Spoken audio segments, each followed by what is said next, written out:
সবাইকে স্বাগত জানাচ্ছি বৃষ্টির মৌসুম বর্ষাতে। বৃষ্টির মৌসুমে গ্রাম বাংলার প্রাকৃতিক সৌন্দর্য আপনি যদি না দেখেন বুঝতেই পারবেন না গ্রামীণ পরিবেশে এত মায়া রয়েছে।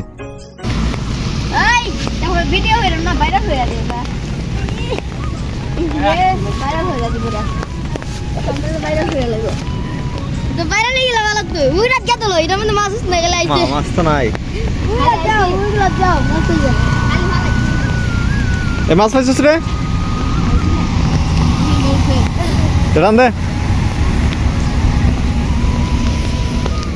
সে জাল ফেললো মারতো, আমার বয়ে সে আবার টান দিতে বাধ্য হলো।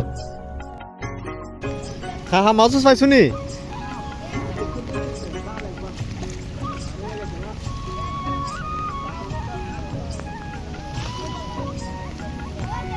বর্ষার মৌসুমে গ্রামীণ পরিবেশটি এমনই সুন্দর, সবকিছুতেই যেন একটি মায়া মায়া কাজ করে। ছোটরা মাছ ধরছে আনন্দের সঙ্গে, বড়রা মাছ ধরছে আনন্দের সঙ্গে। দেখতেই কত অসাধারণ লাগে প্রাকৃতিক পরিবেশ এবং মাছ ধরার দৃশ্য আপনি এই মৌসুম ছাড়া কখনোই দেখতে পাবেন না।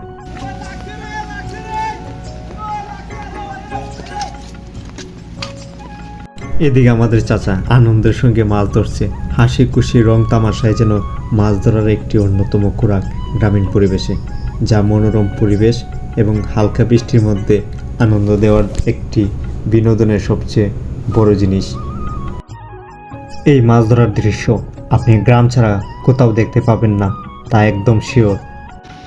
গ্রামের বেশিরভাগ মানুষ জাল নিয়ে আসে মাছ ধরার জন্য। এদিকে আমার ছোট ভাইও এসেছে মাছ ধরার দৃশ্য দেখতে।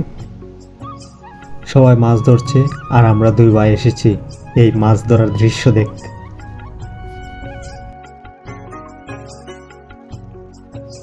এই মৌসুমের সবচেয়ে ভারী বর্ষণ ছিল এই বৃষ্টিটি। এই বৃষ্টির কারণে বাড়ির রাস্তার মধ্যে পানি উঠে গিয়েছিল, তাই কেউ যেন একটি জাল ফেলে রেখেছিল রাস্তার মধ্যে। এদিকে মামা গিয়ে জালটা টান দিতেই একটি মাছ পেয়ে গেল। আমরাও আনন্দতে খুশিতে এই মাছটি দেখতে লাগলাম। মাছটা কিন্তু অনেক সুন্দর ছিল। গ্রামের মধ্যে বৃষ্টি অনেক আনন্দের বিষয় হলেও সবার জন্য আনন্দ নয়, কিছু কিছু মানুষের জন্য দুঃখ বয়ে নিয়ে আসে। যেমন আমাদের ফসলের মাঠ, গুচ্ছ গ্রাম এবং আশেপাশে অনেক মানুষের ঘরে পানি উঠে গিয়েছিল, যা আমাদের জন্য খুবই কষ্টের মুহূর্ত হিসেবে আমাদের মধ্যে রয়ে যায়। পাহাড়ি বাড়ি বর্ষণের কারণে অনেকের বাড়ি পানিতে তলিয়ে যায় এবং রাস্তাঘাট পানিতে তলিয়ে যায়। বাজারের মেন সড়কের রাস্তার মধ্যেও হুমকি স্বরূপ হয়েছিল বৃষ্টি। তাই এই বর্ষা মৌসুম যেমন প্রাকৃতিক সুন্দর বয়ে আনে, তেমনি গ্রামের মানুষের জন্য অনেকের কষ্টের কারণও হয়ে দাঁড়ায় এই বর্ষার সিজন।